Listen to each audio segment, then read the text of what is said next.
अस्सलाम वालेकुम everyone, this is Shumara Sabzwari and you are watching Sabzwari vlogs.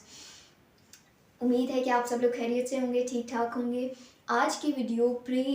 Wedding guide है या फिर आप इसको प्री फंक्शन गाइड भी कह सकते हैं कि अगर आपके घर में कोई फंक्शन है या कोई शादी है, खुसूसन अगर आपके घर की पहली शादी है तो उसमें क्या क्या आपको प्लानिंग पहले से करनी चाहिए, वो सारी चीज़ें हम लोग डिस्कस करेंगे। कुछ चंद बातें मैं आपको बताऊंगी। इसके अलावा आपके साथ अपना एक्सपीरियंस भी शेयर करूँगी कि हमारे घर में जो फंक्शंस हुए अभी रिसेंटली, जो मेरी सिस्टर्स की शादी हुई, तो उसमें हम लोगों ने क्या क्या कुछ प्लान किया और क्या क्या कुछ अनएक्सपेक्टेड हुआ। यानी बहुत सारी चीज़ें ऐसी होती हैं जो एंड पे गहमा गहमी में फिर समझ नहीं आती और फिर वो वैसे ही गुजर जाता है फंक्शन। यानी वो पहले से आपको प्लान करनी चाहिए। तो सबसे पहले तो मैं आपको बताती हूँ कि अगर आपके घर में कोई बर्थडे है या कोई भी शादी है, तो सबसे पहले तो आप जिसका भी बर्थडे है, जिसकी भी शादी है, ये इंगेजमेंट कुछ भी हो सकता है,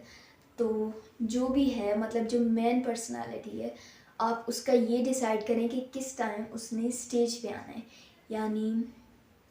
अभी मैं आपको बताती हूँ कि जिस तरह मेरी सिस्टर्स की शादी में हम लोगों ने ये डिसाइड नहीं किया हुआ था कि किस टाइम पे ब्राइड आएंगी स्टेज पे, दोनों ब्राइड्स यानी किस टाइम पे आएंगी स्टेज पे और किस टाइम पे मतलब दूल्हे आएंगे, ये हम लोगों ने डिसाइड नहीं किया हुआ था। तो इस वजह से एंड पे बहुत गहमा गहमी हो गई कि खाना पहले दे दिया और ब्राइड्स को बिठा दिया था, लेकिन जब एंड पे बिल्कुल एंड पे वो लोग आए, दूल्हे आए दोनों, तो बहुत ज़्यादा रश हो गई थी। यानी और उसके अलावा दूसरी चीज़ के जो घर के बंदे होते हैं, अक्सर फंक्शंस में ऐसे होता है कि अगर आपके घर का फंक्शन है तो आप भूखे रह जाते हैं, लेकिन असल में ये होना चाहिए कि आपको ये पहले से प्लान करना चाहिए कि जो फंक्शन है आप उसको एंजॉय करें, बजाय इसके कि आप खुद ही भूखे रह जाएं। हमारे साथ भी यही हुआ था कि अब मामा बैठी हुई थी गेस्ट के पास और हम तीन, दो बहनों की तो शादी थी और हम तीन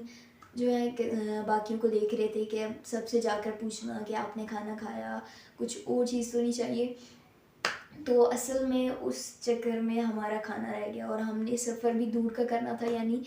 यहाँ से हम लोगों ने मरी जाना था, तो रास्ते में मतलब रात के वक्त था और रात को अक्सर दुकानें भी वहाँ पर नहीं होती, बंद होती हैं, तो इस वजह से ये काफ़ी मिसमैनेजमेंट होगी। वैसे तो रास्ते में हम लोगों ने कुछ ना कुछ खा लिया था, लेकिन सबसे पहले यही चीज़ डिसाइड करनी चाहिए कि घर वाले में से कोई भूखा ना रहे। लोग नहीं खुश होते, आप जो मर्ज़ी कर लें, लेकिन खुद, ताकि कम से कम अपना पेट भरा हो, खुद आप अपने घर के फंक्शन को एंजॉय करें। और इसके बाद एक और जो ख़ास चीज़ कि अगर शादी है कोई, मतलब आपके घर में अगर शादी है तो उसके लिए आप सबसे पहले लिस्ट बनाएं कि आप हर एक चीज़ की लिस्ट, उसमें सब कुछ आ जाता है। यानी अगर लड़की की शादी है तो ज़ाहिर है उसमें जहेज़ का सामान वगैरह भी, हम लोगों ने भी ऐसे ही किया था।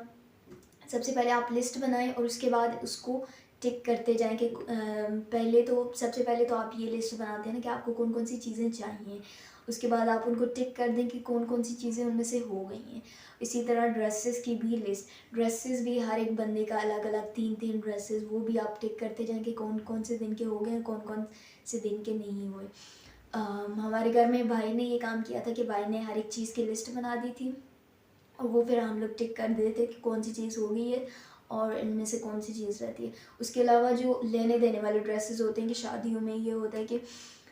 जो आपको मतलब देने होते हैं दूल्हे वालों को या मतलब रिश्तेदारों वगैरह को,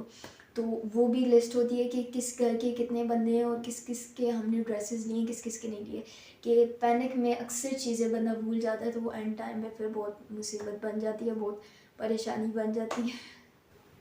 और उसके बाद एक और बात, बहुत ही मतलब सारी बातें खैर इम्पोर्टेंट हैं, लेकिन ये भी